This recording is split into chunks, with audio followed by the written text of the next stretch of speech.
Hallelujah, जय मसीह की, praise the Lord. आज के इस नए दिन के लिए हम पिता परमेश्वर को धन्यवाद देते हुए आइए उनकी हुजूरी में आए और आज उनके आवाज को हम उनके वचनों के द्वारा सुनने पाएं और खुदा का आत्मा हमारी मदद करे वचन की गहराई में जाने के लिए। और प्रभु यीशु के नाम के द्वारा हमने ये उद्धार का जीवन पाया है, तो आइए हम अपने प्रभु यीशु मसीह को इमिटेट करने वाले हुए। आज मैं अपनी प्रेयर पार्टनर के साथ बात कर रही थी और हम यही बात डिस्कस कर रहे थे कि यीशु मसीह जब हम गुनाह में थे, पाप में, अंधकार में थे, तो यीशु मसीह हमारे पीछे पीछे आए।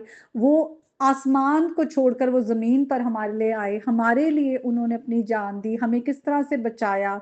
लेकिन अब जब हम प्रभु यीशु मसीह को जान गए हैं और आज हम यीशु मसीह के नाम पर विश्वास ले आए हैं, तो अब प्रभु यीशु मसीह हमसे कहते हैं कि तुम मेरे पीछे हो लो, अपना क्रूस उठाकर। इसका मतलब हर दिन हमें अपने शरीर के अंगों को, संसार की अभिलाषाओं को और शैतान की हर आवाज को, हमें उसे दूर करते हुए, उन सारी चीजों को जो हमें रोकती हैं परमेश्वर के नजदीक आने में, उन बातों से हटाते हुए अपना ध्यान हमें प्रभु यीशु मसीह के पीछे चलना है, अपना क्रूस उठाना है।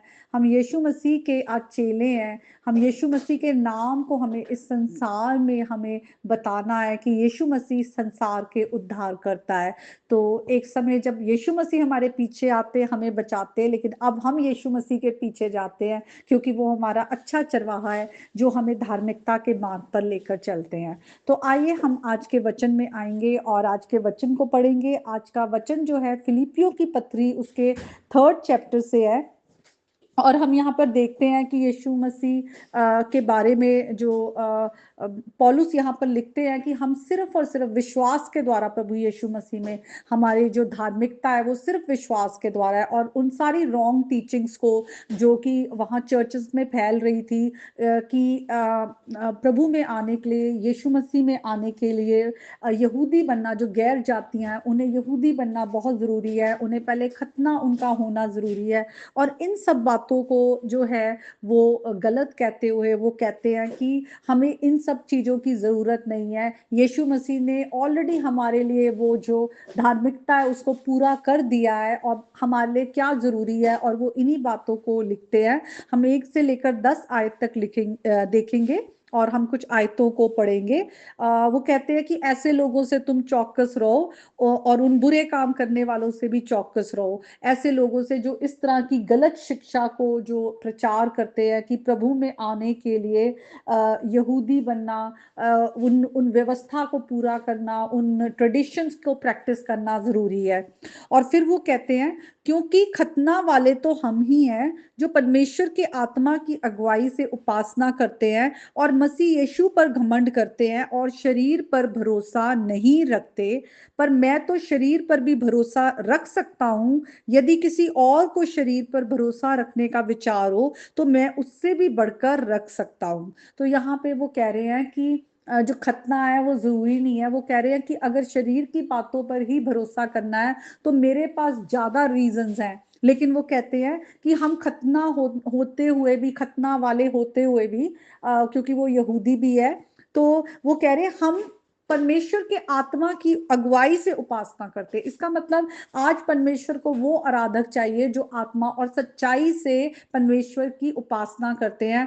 आउटवर्ड, एक्सटर्नल किसी चीज की जरूरत नहीं है। परमेश्वर हमारे दिलों को जांचते हैं और दिल का खतना होना जरूरी है। और इसीलिए वो कहते हैं कि मेरे पास ज्यादा रीजन है, अगर शरीर की बातों पर ही घमंड करना है और यीशु मसीह पर नहीं, तो मेरे पास ज्यादा रीजन है। और उसके बाद वो ये बात को बोलते हैं, 8वें दिन मेरा खतना हुआ, इज़राइल के वंश और बिन्यामीन के गोत्र का हूँ, इब्रानियों का इब्रानी हूँ, व्यवस्था के विषय में यदि कहो तो फरीसी हूँ, उत्साह के विषय में यदि कहो तो कलीसिया का सताने वाला, और व्यवस्था की धार्मिकता के विषय में यदि कहो तो निर्दोष था। तो वो ये सब अपनी अकॉम्प्लिशमेंट को बता रहे हैं, हर तरह से जो पावर है, पोजीशन है, परफॉर्मेंस है, हर चीज के लिए वो कह रहे हैं कि अगर मुझे घमंड करना हो अपने आप पर तो मेरे पास कई सारे रीजंस हैं। पर वो फिर आगे उस बात को डिनाई करते हैं कि मुझे इन सब बातों के लिए कुछ भी घमंड नहीं करना। और वो कहते हैं, परंतु जो जो बातें मेरी लाभ की थी उन्हीं को मैंने मसीह के कारण हानि समझ लिया है, वरन मैं अपने प्रभु यीशु मसीह की पहचान की उत्तमता के कारण सब बातों को हानि समझता हूँ, जिसके कारण मैंने सब वस्तुओं की हानि उठाई और उन्हें कूड़ा समझता हूँ, जिससे मैं मसीह को प्राप्त करूं। वो कह रहे हैं ये सब चीजें व्यर्थ है मेरे लिए। जो मैंने यीशु मसीह को जाना है, अब मैं उन बातों पर घमंड करता हूं और मैं उन्हीं बातों में जो है अपने आप को उस पहचान में मैं बढ़ना चाहता हूं, जिससे मैं मसीह को प्राप्त कर सकूं। और आगे वो लिखते हैं, मैं उसमें पाया जाऊं, ना कि अपनी उस धार्मिकता के साथ जो व्यवस्था से है, वरन उस धार्मिकता के साथ जो मसीह पर विश्वास करने के कारण है और परमेश्वर की ओर से विश्वास करने पर मिलती है। तो ये बहुत ही इंपॉर्टेंट वर्स है कि हम धार्मिकता को कभी भी पूरा नहीं कर सकते।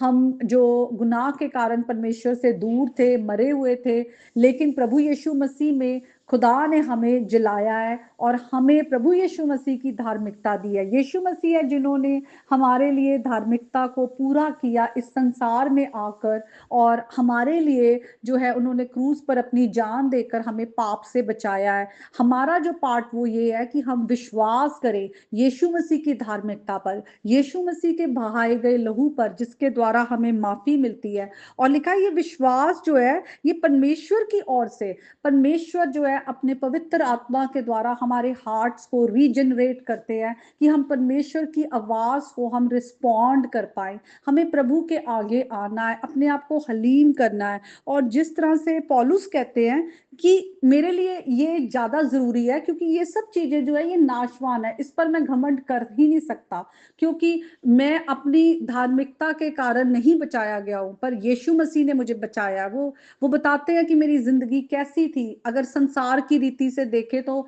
मैं, मेरे पास सब कुछ था, जिस चीज को संसार जो है वो एक तरह की अकॉम्प्लिशमेंट कहता है, विक्ट्री कहता है, लेकिन मेरी जो असली जो अकॉम्प्लिशमेंट है, जिसमें मैं घमंड करता हूँ, वो ये है कि मैं उसको जानूं, प्रभु यीशु मसीह को जानूं। प्रभु यीशु मसीह को जानने का मतलब ये है कि हम जाने कि वो कौन है, जो यीशु मसीह ने अपने आप को हमारे पर रिवील किया है कि वो खुदा का बेटा है और वो इस संसार का उद्धार करता है और वो खुद खुदा है, और यीशु मसीह के पास अधिकार है कि वो हमें माफ करते हैं। और खुदा का वचन हमें यीशु मसीह के बारे में किस तरह से हम जानते हैं कि यीशु मसीह के द्वारा ही हमारी सृष्टि हुई है और हम यीशु मसीह के लिए ही बनाए गए हैं, और उसी में हम अब नई रचना है, नई सृष्टि है, और हम यीशु मसीह में रहकर ही फल ला सकते हैं। हम यीशु मसीह से अलग होकर कुछ नहीं कर सकते। तो वो कहते कि मैं यीशु मसीह को जानूं, यही मेरे लिए सबसे ज्यादा उत्तम बात है, यही मेरे लिए सबसे ज्यादा घमंड करने की बात है। और वो कहते हैं मैं उसके मृत्युंजय की सामर्थ को और उसके साथ दुखों में सहभागी होने के मर्म को जानूं और उसकी मृत्यु की समानता को प्राप्त करूं। तो यहाँ पर वो पूरी तरह से अपनी आइडेंटिटी को जान पा रहे हैं कि वो यीशु मसीह में ही उनकी जिंदगी है, उनकी सृष्टि है, उनकी पहचान है। और वो इस बात को जानने के लिए कह रहे मेरे लिए ये ज्यादा जरूरी है कि मैं उनके साथ दुखों में सहभागी होने को, उनकी मृत्यु जय की सामर्थ को, तो जी उठने की सामर्थ। खुदा का वचन कहता है कि जिस सामर्थ के साथ प्रभु यीशु मसीह में खुदा ने हमें जिलाया है, वही सामर्थ हमारे अंदर है।